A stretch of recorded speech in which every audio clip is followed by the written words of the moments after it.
Well, thank you, Amina. And well, I'll keep it short. I think that the challenges are clear. We have 2.2 to 4 billion dollars needed annually to achieve the SDGs. We have 140 billion ODA, and this is an all-time record, but it's clear. I mean, if you talk, we have 140 billion compared to the 2.4 trillion, that we're never going to do this publicly. So the majority of the flows going from the developed to developing countries are financial flows, are loans, are investments, are trade flows. And from the Netherlands, we always say, well, what can we do actually to influence those flows? Imagine if we can those flows more sustainable. And I just give 3 short examples, because we talk a lot, but I hope that these can be an inspiration for all of you.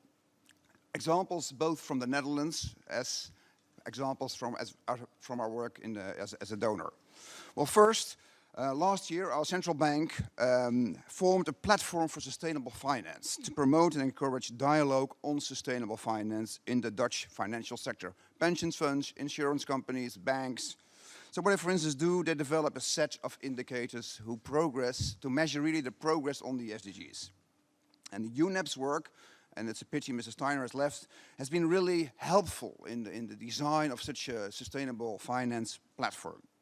And it's not only about investing in sustainable investments in the Netherlands, it's also about investing 3.3 billion euros annually into the inclusive financial sector in developing countries. And of course, we are inspired by the good work of our Queen Maxima as a work in the UN, from the UN Secretary General Special Representative on Inclusive Finance. Second, on domestic resource mobilization. In Addis Ababa, we launched the Addis Tax Initiative with many of you, where we as donors committed ourselves to double our efforts in capacity building of tax administrations. And from a donor point of view, this is really a good investment. I mean, €1 invested has a return of more than €10 or dollars invested in health, in education, etc. And part of our increased commitment is that we support the good work done by UNDP, the OECD, World Bank, Tax Inspectors Without Borders. I think these are all good initiatives who can really strengthen all these efforts. And finally, well, we, as the Netherlands, we used to work a lot with our companies, and we are proud of some Dutch champions. We know, of course, Unilever, Philips, DSM, to work in public-private partnership to make their supply chains more sustainable.